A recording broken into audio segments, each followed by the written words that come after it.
இது ஒன்றும் புதுசு இல்லைங்க. 50 வருஷத்துக்கு மேல எம்ஜிஆருக்கு என்ன பண்ணாங்களோ, அதுக்கு பிறகு 20 வருஷத்துக்கு முன்னால விஜயகாந்துக்கு என்ன பண்ணாங்களோ, அந்த மாதிரி 2 மடங்கு இன்னைக்கு விஜய்க்கு பண்றாங்க. அவ்வளோதான். அவங்களுடைய வாக்கு வங்கி சிதறப்போகுதுன்ற பயம் எப்பல்லாம் அவங்களுக்கு வருதோ, அப்பல்லாம் அவங்க இப்படி தான் நடந்துப்பாங்க. அதுவும் அதிகாரத்தில கையில இருந்துன்னா திமுகவை சமாளிப்பது என்பது மிக மிக கடினம்.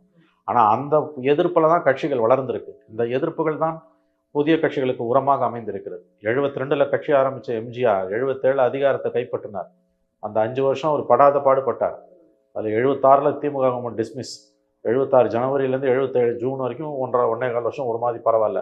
ஆனால் அதுக்கு முன்னால் அந்த 4 ஆண்டுகள் கருணாநிதி ஆட்சி காலத்தில் ப்ளஸ் கவர்மெண்ட் போன பிறகும் டிஎம்கேவோட வயலன்ஸ் வந்து கொஞ்சம் நஞ்சம் கிடையாது. அதிமுக என்ற கட்சி 72ல் தோன்றி 77 ஆட்சியை பிடிக்கிற வரையில் இந்த 5 ஆண்டு காலத்தில் மட்டும் பொலிட்டிக்கல் வயலன்ஸில் 18 பேர் அதிமுகவினர் கொல்லப்பட்டார்கள். இதெல்லாம் வரலாறு. அதே தான் வைகோவுக்கு பண்ணாங்க, அதே தான் விஜயகாந்துக்கு பண்ணாங்க, இன்றைக்கி விஜய்க்கு பண்ணுறாங்க. மொத்தவங்க பண்ணதை விட அதிகமாக பண்ணுறாங்க. அன்றைக்கெல்லாம் இவ்வளோ தூரம் சோஷியல் மீடியா கிடையாது. இன்றைக்கி சோஷியல் மீடியா இருக்கு, ஆனால் அதை பற்றி கவலைப்படாமல் அவங்க பண்ணிக்கிட்டு தான் இருக்காங்க. பட் இதை தான் அவங்க சேலஞ்சாக எடுத்துக்கணும். மக்களிடம் போகணும், அதை எடுத்துக்கணும்.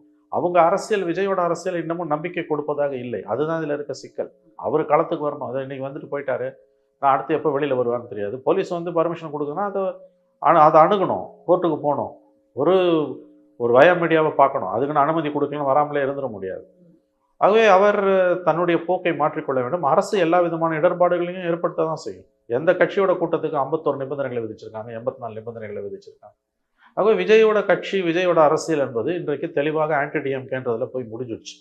தாவேக்காவா திமுகவா, ஸ்டாலினா விஜயான்னு நீங்களும் நானும் தான் வந்து களத்தில் வந்து நின்றுட்டார் அவர். ஸோ நீங்கள் அதுக்கு திமுக வந்து பதில் சொல்லி தான் ஆகணும்.